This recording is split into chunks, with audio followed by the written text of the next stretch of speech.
Desde que el ser humano levantó su mirada al cielo, los cuerpos celestes han cautivado su corazón y su mente. Quizás no haya ningún punto del cielo en el que esto sea más cierto que el cúmulo estelar de las Pléyades. Localizadas en la constelación de Tauro y visibles desde el polo norte hasta el polo sur, las Pléyades han ocupado un lugar de importancia en casi todas las culturas de la Tierra. Desde los antiguos egipcios, romanos y griegos, hasta tribus indígenas de América del Norte y del Sur, de Asia, Escandinavia y más allá, hasta nuestros propios astrónomos y científicos modernos. No sería exagerado decir que las Pléyades han influido en el camino de la historia de la humanidad durante miles de años. Sin embargo, incluso esto podría ser subestimado. Quizás este famoso cúmulo de estrellas nos ha influenciado más de lo que sabemos, que conforman fundamentalmente lo que somos y lo que hacemos, dónde hemos estado y hacia dónde vamos, incluso nuestro propio ADN. Tal vez esto continúe hasta el día de hoy. El 26 de noviembre de 1977, durante una emisión de noticias locales desde el sur de Inglaterra, algo ocurrió que alarmó y perturbó a los espectadores en casa. Sin previo aviso, la emisión se vio interrumpida por un mensaje que parecía ser aparentemente de fuera de este mundo. He aquí cómo ocurrió en tiempo real.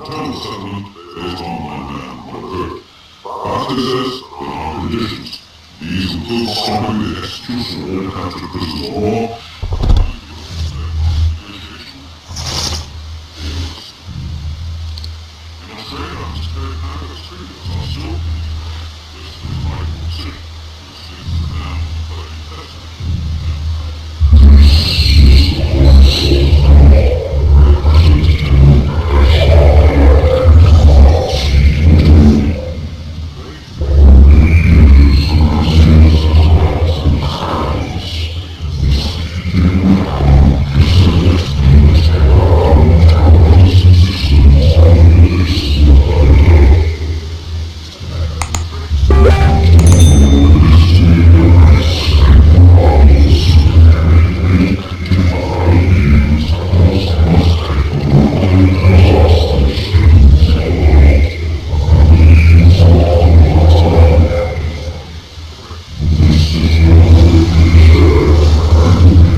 I understand that players in some parts of the region are receiving a breakthrough in sound.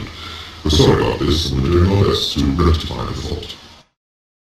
Después de esta emisión, los expertos se esforzaron por encontrar una explicación. ¿Cómo ha sido hackeada la emisión y por quién? ¿Podría ser una especie de broma elaborada? ¿O podría ser realmente un mensaje de un misterioso comando galáctico enviado para advertir del desastre que amenaza a su mundo? Y si es así, ¿qué quiso decir exactamente este comando galáctico con «haremos todo lo posible para ayudaros»? La noche del 16 de marzo de 1967 no era diferente a muchas otras en Montana en esa época del año. En la remota base aérea de Maelstrom en el centro de Montana, hogar de un gran depósito de misiles nucleares del ejército de los Estados Unidos. Una noche clara significaba que los pilotos en servicio podían disfrutar de todo el esplendor de lo que se conoce como el país del gran cielo. Uno de estos pilotos estaba haciendo precisamente eso, mirando tranquilamente al cielo mientras pasaban las horas de servicio, cuando de repente se dio cuenta de un espectáculo de lo más curioso. Allí, en el cielo sobre él, había una pequeña luz que zigzagueaba de un lado a otro de forma poco natural. Luego, momentos después, otra luz, solo que más grande y más cercana. Como dicta el protocolo, los pilotos llamaron a la estación de control situada a unos 60 pies bajo tierra, donde el teléfono fue contestado por el teniente Robert Salas. El piloto explicó las luces que estaba viendo, pero el teniente Salas se mantuvo inmóvil creyendo que las luces no eran nada. Se deshizo del piloto indicándole que volviera a llamar si las luces se acercaban más, mientras colgaba. Momentos después, el teléfono volvió a sonar, pero esta vez, cuando Salas contestó, el piloto estaba asustado y gritando. «¡Hay uno sobrevolando la puerta de entrada!», exclamó el piloto. «¿Un qué?», preguntó Salas. «Un ovni. No puedo describirlo. Es brillante de color rojo», gritó el piloto. Ahora, totalmente preocupado, Salas se apresuró a despertar a su comandante, el teniente Fred Minwald. Mientras informaba al comandante de la situación, una alarma empezó a sonar de repente, llenando las salas de la estación subterránea. Simultáneamente comenzó a encenderse una luz en la estación de control que indicaba que los misiles nucleares allí alojados pasaban a un estado de no funcionamiento. Uno tras otro, los misiles se volvieron imposibles de lanzar. Inmediatamente se envió un equipo de seguridad para averiguar qué estaba ocurriendo. Llegaron a la superficie justo a tiempo para ver cómo un objeto rojo brillante de forma ovalada se alejaba a toda velocidad en el cielo nocturno y desaparecía de la vista. Los misiles permanecerían en estado de no funcionamiento durante todo un día, a pesar de no mostrar ningún signo de daño físico o falla al ser examinados. Esto dejó a las fuerzas aéreas atónitas, incapaces de dar una explicación sobre lo sucedido. Pero Robert Salas tenía una explicación, una que permaneció en su mente por muchos años después. «Creo que fue simplemente un espectáculo», dijo Salas durante una entrevista con CNN en 2010. «Querían iluminar nuestras armas nucleares y simplemente enviarnos un mensaje». «¿Qué mensaje?» «Mi interpretación es que el mensaje es, desháganse de ellas, porque va a significar nuestra destrucción». Lo más interesante de esta historia es que no es la única, ya que solo unos años antes, en 1964, otro teniente de las fuerzas aéreas llamado Robert Jacobs informó de que había visto un extraño ovni que disparaba rayos de luz a un misil nuclear que se estaba probando cerca de Big Sur, California.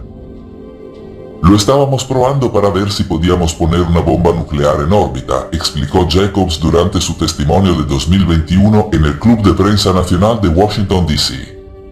Cuando se probaba el misil siendo disparado hacia la estratosfera, apareció una nave con forma de disco que lo perseguía y que viajaba a más de 8.000 millas por hora. De repente, la nave disparó 4 haces de luz contra el misil, momento en el que, en palabras de Jacob, la ojiva salió despedida del espacio. Este tipo de historias no son una conspiración.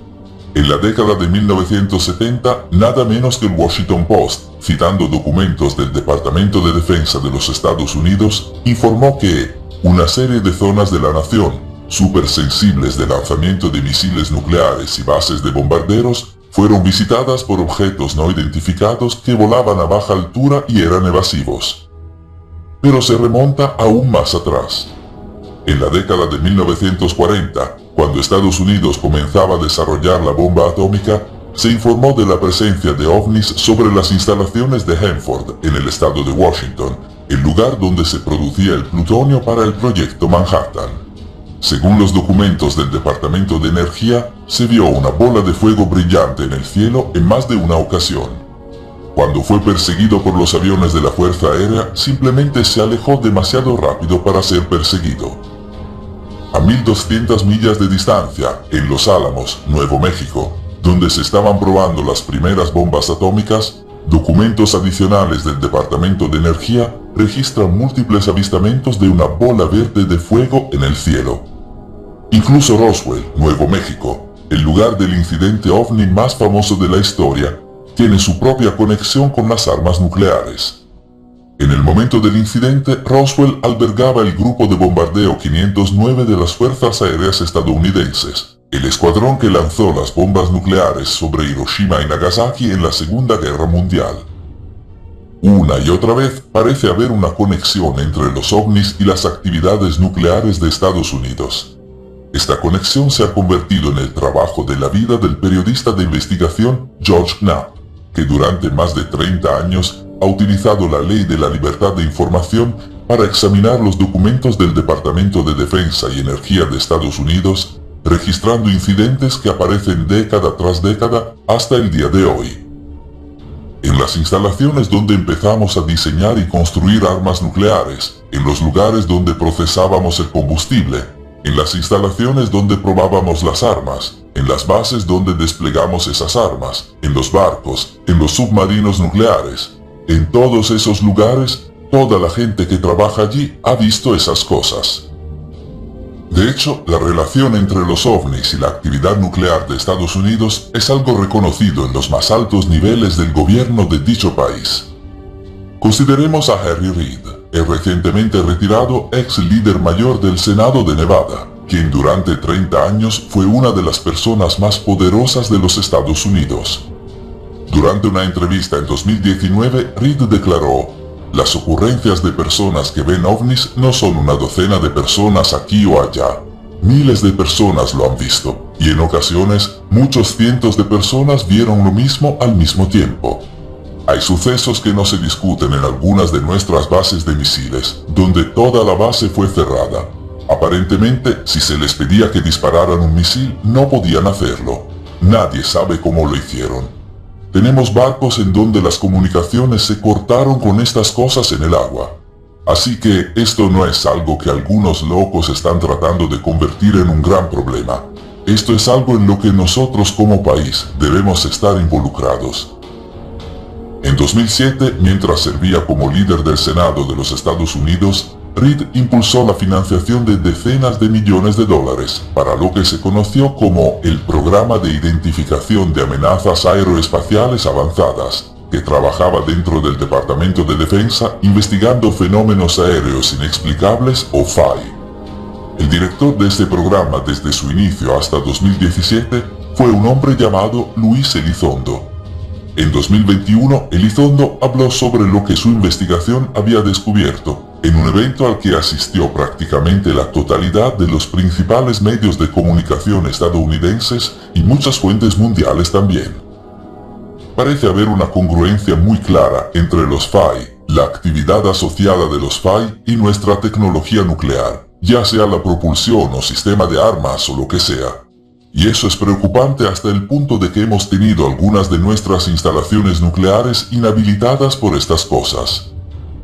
Cuando un periodista lo presionó para que aclarara qué estaba diciendo, las instalaciones nucleares de Estados Unidos habían sido desactivadas por algo que no se podía explicar.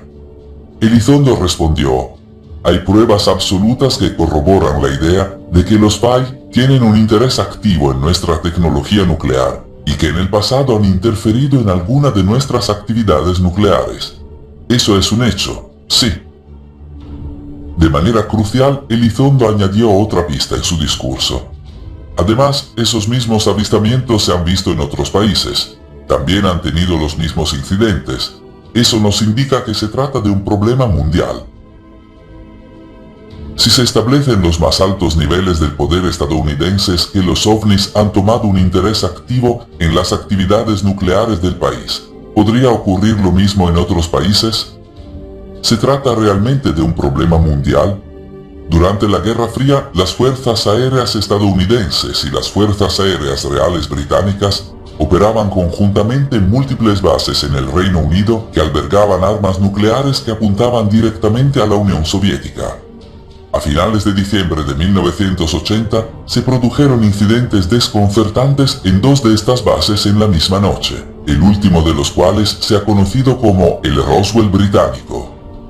En primer lugar, un controlador aéreo de la base de la RAF de Pentwater en Suffolk, llamado Ivan Barker, informó de algo increíble en el cielo. Miramos por el radar y vimos algo que no se parecía a nada que hubiera visto antes, explicó Barker. Debía moverse a Mach 5, 6, 7 u 8, más rápido que cualquier otra cosa que no fuera un misil. Cuando Barker levantó la vista de radar para verla directamente desde su torre de observación, la nave se acercó. Era, en palabras de Barker, como un helicóptero flotando, excepto que con un helicóptero tienes movimiento hacia arriba y hacia abajo. Esto era estacionario, estaba entre 1500 y 2000 pies de altura. La cosa tenía al menos una manzana de diámetro. Tenía la forma de una pelota de baloncesto gigante, con ojos de buey alrededor del centro, de los cuales emanaban luces. Estaba sorprendido, dijo Barker. No había nada aerodinámico en eso. Las pelotas de baloncesto no vuelan. Al mismo tiempo, a unos pocos kilómetros de distancia, en la base de la RAF de Woodbridge, un equipo de seguridad dirigido por el coronel Charles Holt reportó haber visto una pequeña nave de forma triangular en el cercano bosque de Rendlesham. La nave era, como describió Holt más tarde, de aproximadamente 3 metros de lado, de aspecto oscuro metálico con marcas extrañas. Parecía estar guiñando el ojo y estaba derramando metal fundido y moviéndose silenciosamente a través de los árboles, y en un momento dado se acercó a nosotros. Luego, de manera muy rápida y silenciosa, desapareció a gran velocidad. ¿Qué podría haber sido esa nave?, le preguntaron a Holt. No tengo ni idea de lo que vimos aquella noche, pero sí sé que estaba bajo control inteligente. Mi teoría es que era de otra dimensión o extraterrestre. Al igual que con el incidente del torbellino en Montana, cuando los ovnis fueron vistos en Bentwaters y Woodbridge, las armas nucleares en cada base de repente e inexplicablemente se volvieron inoperables. Esas armas nucleares que habían apuntado a la Unión Soviética, bueno, no funcionaban. Simplemente estos incidentes demuestran que la conexión entre los ovnis y la actividad nuclear es un problema mundial. Como sugirió Luis Elizondo, pero en realidad va mucho más allá. En 1954, la cultura ovni no existía a la escala global que existe hoy en día. Si alguien informara de un supuesto encuentro alienígena, no tendrían las historias de otros para crear la suya. Eso es lo que hace que una escena de transmisión local de ese año en Staffordshire, Inglaterra, sea tan convincente.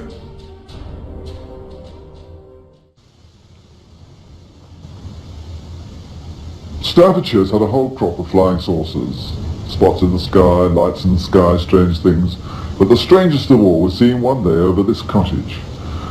Mr. and Mrs. Rustenberg were living there, quietly, out in the country. You just tell me what you saw.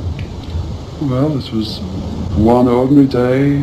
I was waiting for my husband to come home from work, and my 2 sons went to Seifert to school, and I was getting changed, and I heard this terrific noise. It was just like a giant cauldron of water being poured onto a fire, a shh sort of noise, you know. And my first reaction was, oh, the children. I thought maybe a plane was crashing or something like that. And I slipped my jumper on and went outside to find my two sons lying flat on the ground in the garden in front of the house, shouting, "Mummy, Mummy, there's a flying saucer." Well, naturally I just said, "Come on, don't be stupid. Come in the house." But felt sort of a strange sensation.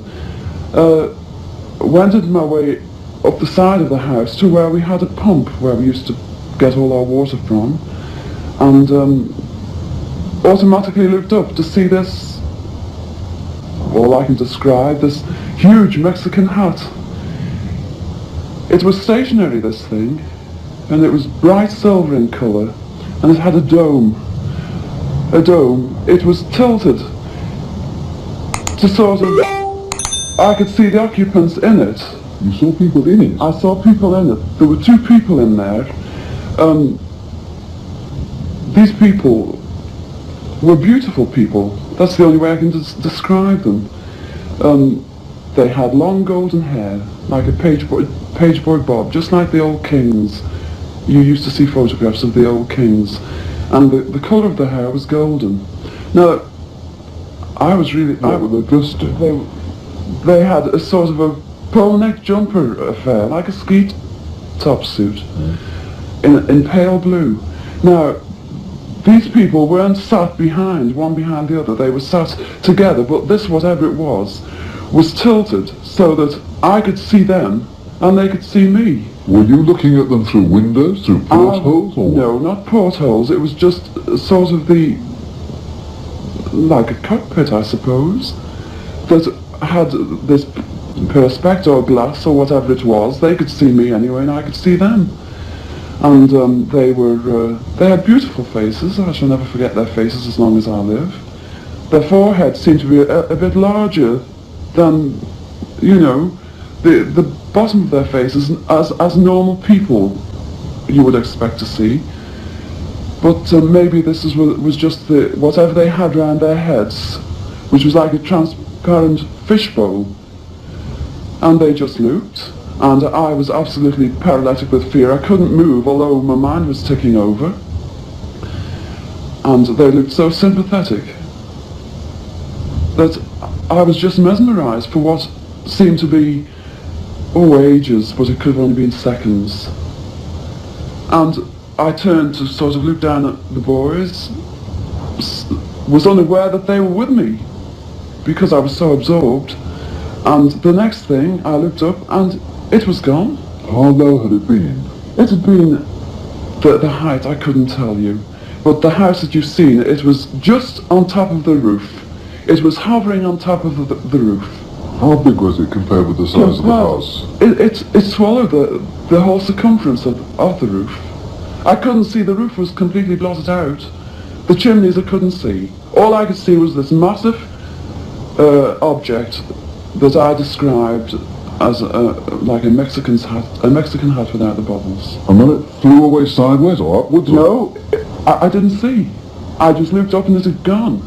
But I assume it went straight up. Because for a short while after in the sky I looked around and I said to my two boys, "Well, can you see anything? Can you see anything?" And they said, "There it is, Mum," and they pointed up, and I watched it. It was just like a little cotton meal in the sky, and it circled us 3 times. It went round 3 times, and then it just shut off, and that was it. When I started to analyse myself afterwards, I feared that I might have had an hallucination, but then I knew I hadn't had, because my sons were so sure about what they'd seen and what I'd seen. And it went through my mind that it was a secret weapon from Russia, and then I thought, well, it can't be that, because if they had something like that, they wouldn't need to fear anybody or anything. Were you scared by it? Did you run indoors? Oh, I was petrified. I couldn't move. I couldn't move a muscle. I was paralysed with fear. But now I wouldn't be. Because now, when I look back, you know, I think, What an amazing thing to have happened, and for me to have seen it. And when your husband came home, where were you? Well, when my husband came home from the office, I was locked in the house with my children, under a big kitchen table that we were using. Under the table? Under the table, yes. It's funny now when I look back, you know, it sounds absolutely ridiculous, but this is the truth. This happened. And that's it. We were ridiculed. It was very embarrassing at the time, and people, they possibly thought, oh, she's a nutter, but you know, who cares? This is something that's happened to me, and I'm a practically minded person, and that's it. Si bien la historia es extraordinaria, noten que mientras la señora Rastenberg la cuenta, no es dramática. No es evidente que esté actuando en beneficio de la cámara, sino más bien moderada y segura. Su lenguaje corporal es el de alguien que no tiene nada que ocultar y nada que ganar mintiendo. Pero lo que hace que la historia de la señora Rastenberg sea particularmente relevante aquí, no es su aparente sinceridad, sino más bien dónde tuvo lugar su historia. Solo unos años antes de su supuesto encuentro, la ciudad natal de la señora Rastenberg, Staffordshire, Inglaterra, fue el lugar del mayor accidente militar jamás registrado. 27 de noviembre de 1944, conocido por siempre para los residentes de Staffordshire como el día que el mundo explotó. Ese día, más de 4.000 toneladas de bombas, proyectiles y munición de fusiles almacenados en una instalación subterránea de la RAF fueron incinerados accidentalmente. El resultado fue la mayor explosión no nuclear de la historia de la humanidad. Bajo una nube con forma de hongo de miles de metros de altura, el campo que lo rodeaba fue arrasado, las granjas fueron arrasadas y un depósito de agua destruido. Los campos estaban llenos de cadáveres de ganado mutilados y peces, mientras que muchas personas murieron. En el lugar de la explosión quedó un cráter humeante de unos 100 pies de profundidad y 400 yardas de ancho, conocido en la actualidad como el cráter de Henbury. Para empeorar las cosas, aunque la explosión había sido inmensa, no había impactado en todo el almacén de armas subterráneo. No todas las bombas explotaron. Era muy peligroso intentar recuperar los explosivos no detonados. El suelo era demasiado inestable y la amenaza de otra explosión muy alta, forzando al gobierno a dejar el efectivo volátil bajo tierra. ¿Le da esto más credibilidad a la historia de la señora Rastenberg de su encuentro con los extraterrestres? Piénsenlo. La conexión entre los ovnis y las armas peligrosas ya se ha establecido en los niveles más altos del poder estadounidense. Tal vez el ovni que la señora Rastenberg vio solo estaba allí para comprobar la bomba de relojería que había bajo sus pies. Quizás el ovni no se estaba cuidando. Esta idea puede expandirse más allá de las fronteras del occidente angloparlante y más allá de simples armas peligrosas. El 26 de abril de 1986 será recordado para siempre como un día oscuro en la historia de la humanidad. Ese día, el reactor número 4 de la central nuclear de Chernóbil, en el norte de Ucrania, se fundió, arrojando contaminación radiactiva a través de la Unión Soviética y Europa, en el peor desastre nuclear de la historia de la humanidad. Cientos de miles de personas fueron evacuadas y millones se vieron afectadas por la catástrofe de Chernóbil. Y sin embargo, según algunos, podría haber sido mucho peor. En la noche del desastre, mientras el reactor se fundía, los empleados de la planta informaron que vieron algo increíble, flotando en el cielo sobre el reactor 4. En palabras de uno de estos empleados, el dosametrista principal Mikhail Beritsky, vimos una bola de fuego y estaba volando lentamente en el cielo. Creo que la bola era de 6 u 8 metros de diámetro. Entonces vimos 2 rayos de luz carmesí que se extendían hacia la cuarta unidad. El objeto estaba a unos 300 metros del reactor. El evento duró unos 3 minutos. Las luces del objeto se apagaron y se fue volando en dirección noroeste. Recuerda que los rayos de un ovni provocaron que un misil nuclear cayera del espacio en las afueras de Big Sur, California, en 1964. ¿Cuáles fueron los resultados de estos rayos de luz carmesí brillando sobre el reactor 4 de Chernóbil? En 2002, el medio de comunicación ruso Pravda dio una respuesta en una investigación sobre el incidente. El ovni bajó el nivel de radiación, informaron. El nivel se redujo casi 4 veces. Esto probablemente impidió una explosión nuclear. Así que tal vez no son las armas específicamente las que están conectadas con los ovnis, sino más bien la tendencia de la humanidad de acercarse a la autodestrucción. El 11 de marzo de 2011, el devastador terremoto de Tohoku y el tsunami que azotaron la costa este de Japón fue el terremoto más potente jamás registrado en Japón, y en la cercana ciudad de Fukushima los resultados fueron fatales. El terremoto provocó no una, sino 3 fusiones en la central nuclear Daiichi de Fukushima, arrojando contaminación radiactiva a la atmósfera y la inundación de isótopos radiactivos en el Océano Pacífico. Fue el peor desastre nuclear desde Chernóbil. Sin embargo, al igual que en Chernóbil, en el momento en que la planta se estaba fundiendo, se observó una actividad inusual en los cielos sobre ella. Extraños orbes blancos moviéndose de forma poco natural en el cielo. ¿Qué estaban haciendo estos orbes? Y es posible, como se afirma en el caso de Chernóbil, que de alguna manera estaban minimizando el desastre. ¿Podría haber sido peor la fusión nuclear de Fukushima si no fuera por estos ovnis? Algunos dicen que se dio una respuesta en 2016, cuando el terremoto de magnitud 6,9 de Fukushima se produjo justo al sureste de la ciudad. Aunque las operaciones de la planta nuclear de Fukushima se habían detenido después de 2011, todavía contenía reactores nucleares que tardarían décadas en ser desmantelados. Reactores que, una vez más, amenazaban con hacer fusión ante el desastre. Cuando se produjo el terremoto, los que aún trabajaban en la planta vieron con terror cómo parte del sistema de refrigeración necesario para evitar esta fusión se apagaba inexplicablemente. Justo en ese momento, un ovni apareció en los cielos sobre la planta. Increíblemente, a pesar del apagado de parte del sistema de refrigeración, no se registró casi ningún aumento de la temperatura en los reactores. No hubo fusión ni desastre nuclear. ¿Podía el ovni visto en los cielos cuando se produjo el terremoto haber evitado de alguna manera el desastre? A la luz de los supuestos casos de Fukushima y Chernóbil y la bien documentada conexión entre los ovnis y las armas nucleares, tal vez una transmisión interceptada de un supuesto comando galáctico, advirtiendo sobre una catástrofe que amenaza a su mundo, no sea tan exagerada como parece. Tal vez Robert Salas no se equivocó cuando concluyó que los extraterrestres estaban tratando de enviarnos un mensaje sobre nuestra destrucción.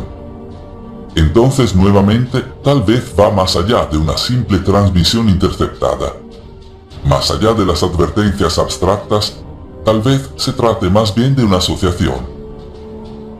Haim Eshed es una especie de leyenda en su tiempo. Durante 30 años fue el director del programa espacial israelí. 3 veces galardonado con el Premio de Defensa Israelí, el más alto honor en defensa civil en el Estado de Israel, mientras supervisaba personalmente el lanzamiento de 20 satélites israelíes. Se le conoce apropiadamente como el padre del programa espacial israelí. Por eso fue tan sorprendente cuando en 2020, después de retirarse de su cargo, Eshed dio una entrevista a Yeten Aharonat, el periódico más grande de Israel, en el que habló de cosas nunca antes escuchadas de alguien de su posición. Los extraterrestres no solo han visitado la Tierra, como afirmó dramáticamente Eshed, sino que han contactado y forjado relaciones con los gobiernos del mundo. Estos extraterrestres, según Eshed, representan una federación espacial intergaláctica que ha estado vigilando a la humanidad, rastreando toda la actividad nuclear y previniendo guerras nucleares. No todos los gobiernos del mundo lo saben, explicó. Hay un grupo de aliados, americanos, rusos, japoneses, británicos, chinos, que están coordinando y pidieron no revelar esto y no publicarlo. Tal vez Haim Eshed esté mintiendo. Tal vez tiraría por la borda una carrera premiada en una estafa. O tal vez él es simplemente el primero en una posición de poder para decir la verdad. ¿Podría una federación espacial intergaláctica estar realmente vigilando a la humanidad sin que la mayoría de nosotros sepa qué está sucediendo? O tal vez sabemos más de lo que nos damos cuenta. Era julio de 1992, cuando Peter Curry se despertó en una situación angustiante.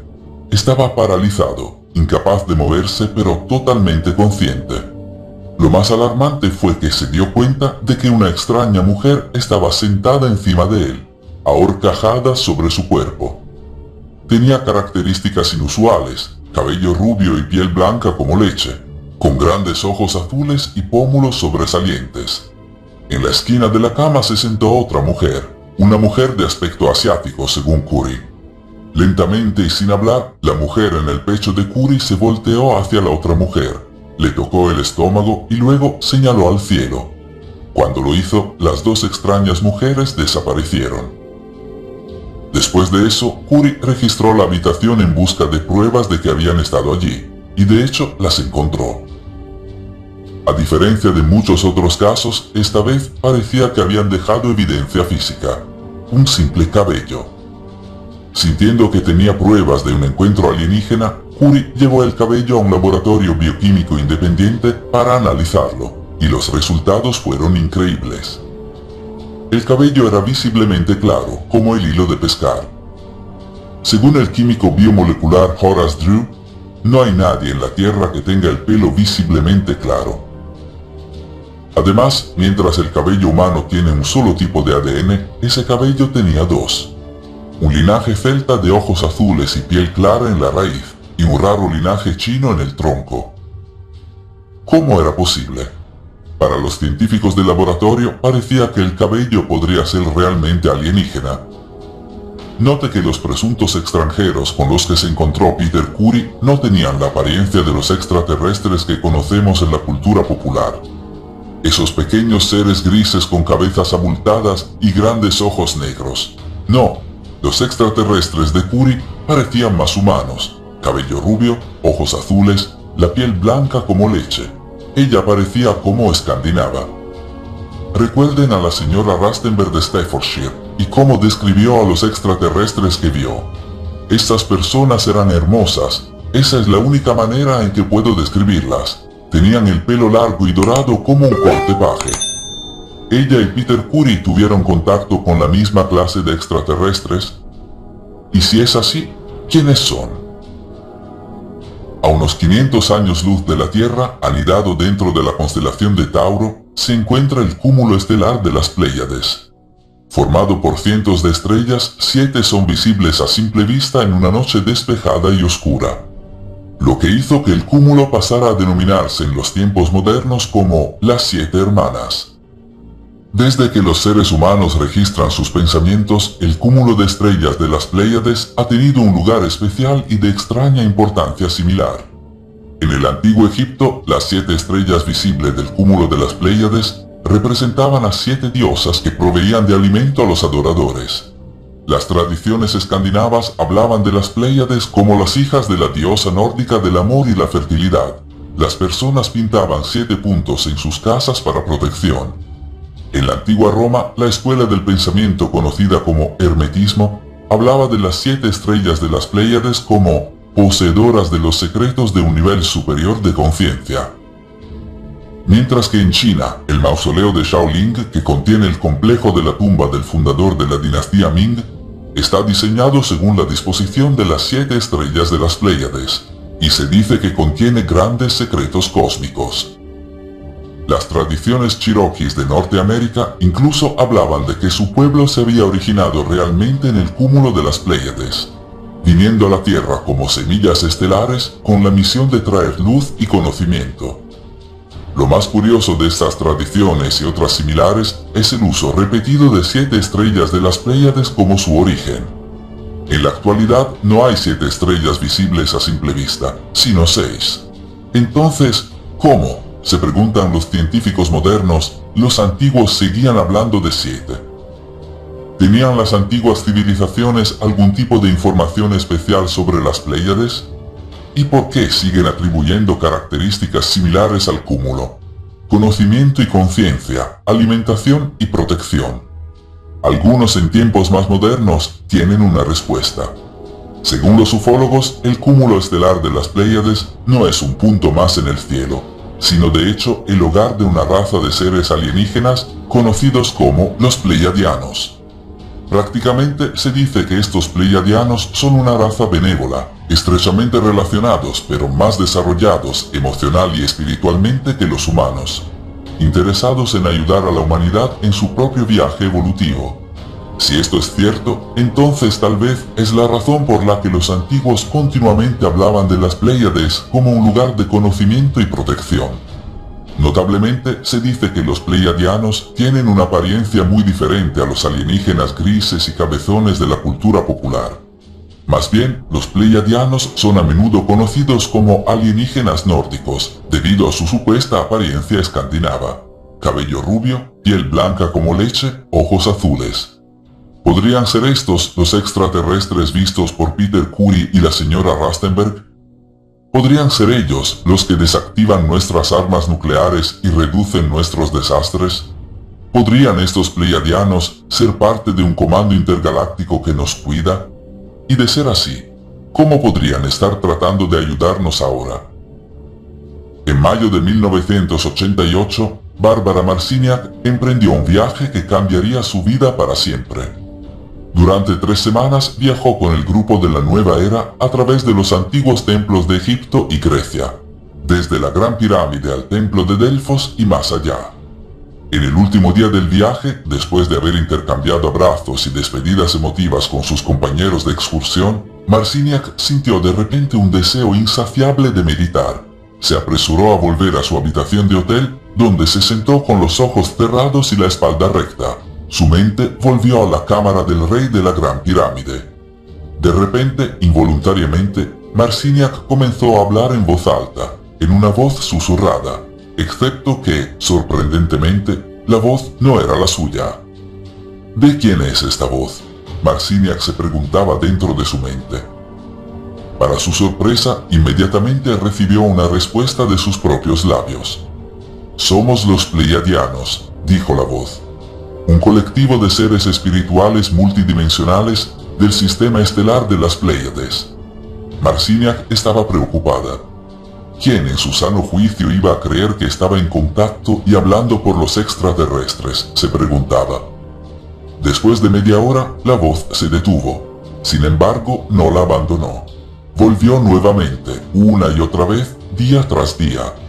Hasta que, sospechando que era una especie de mensajera, Marciniak comenzó a grabarse a sí misma cada vez que se vio obligada a hablar en esta voz pleiadiana. Hoy Marciniak es autora de 7 libros escritos a partir de estas grabaciones, que han sido traducidos a 20 idiomas y han vendido casi de 1 millón de copias en todo el mundo. Ella viaja por el mundo difundiendo los mensajes que dice haber recibido de los pleiadianos. La pregunta entonces es, ¿qué mensajes? ¿Qué le dijeron? Para empezar, Marciniak dice que le hablaron de una antigua especie alienígena que cedió su ADN por todo el universo, originando numerosas especies descendientes en toda la galaxia, incluso en el cúmulo estelar de las Pléyades y en el planeta Tierra. En palabras de los pleiadianos, habladas a través de Marciniak, nuestros antepasados fueron algunos de los planificadores originales de la Tierra, orquestadores que sentaron mundos y civilizaciones con creatividad y amor. Nuestros ancestros son también sus ancestros, y nos gusta llamarlos nuestra antigua familia, como de hecho lo son.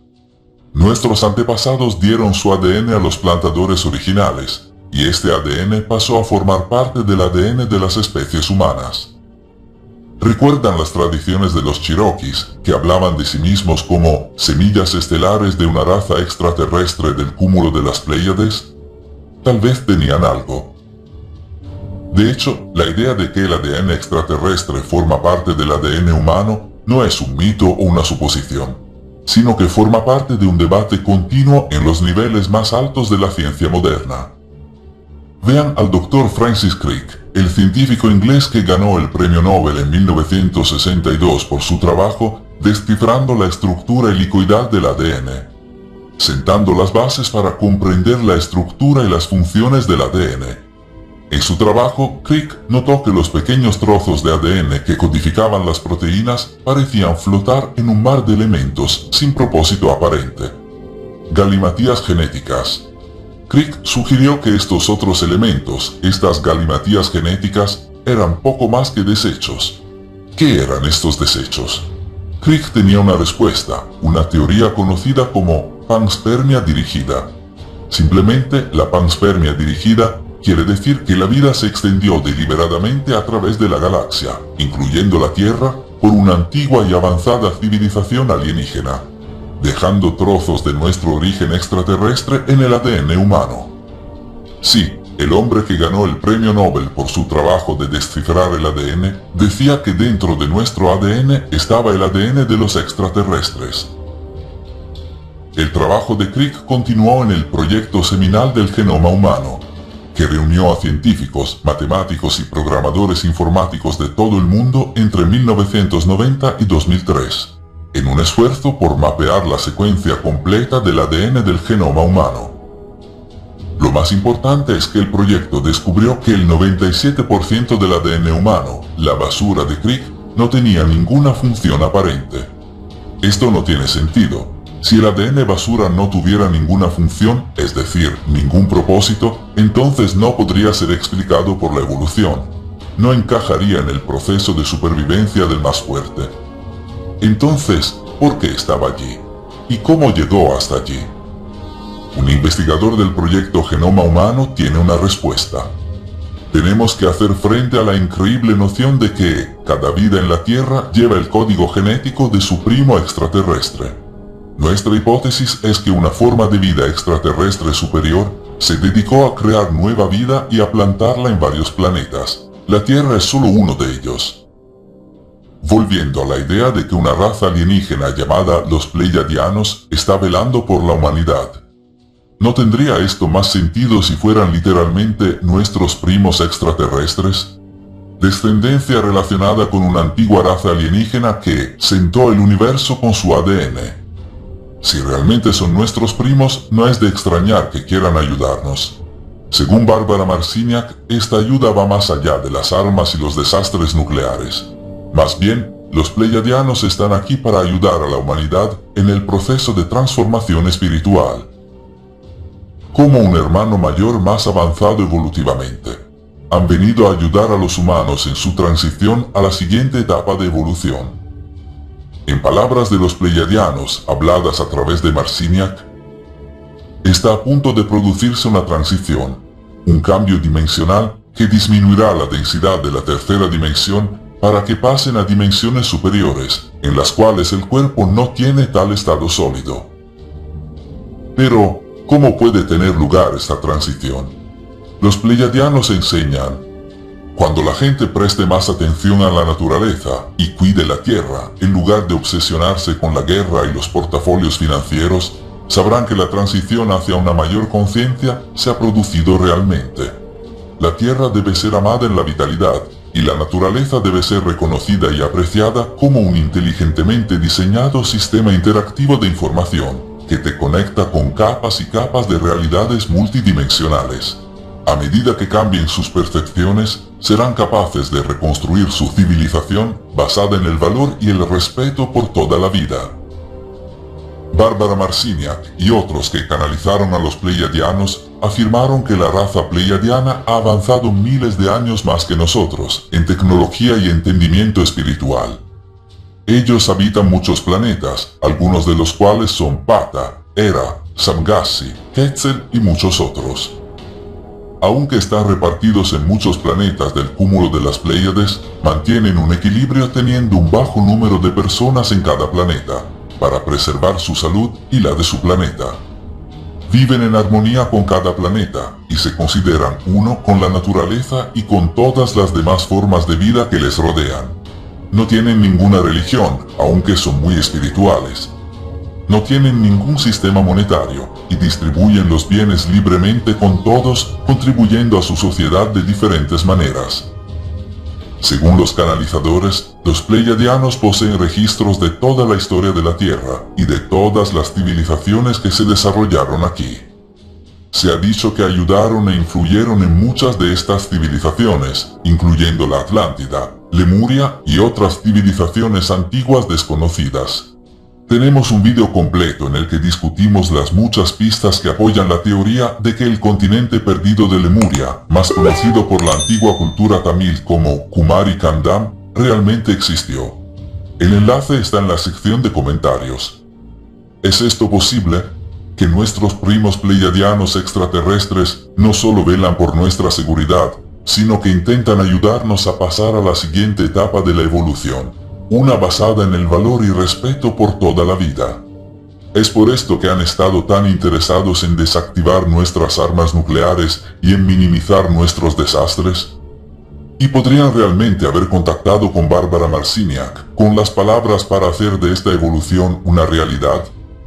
Las respuestas a estas preguntas están por verse, pero si creemos en los pleiadianos, se aproxima un cambio. Uno que, según sus palabras, no solo afectará a la Tierra, sino que afectará a su futuro, a nuestro presente y a todo el universo.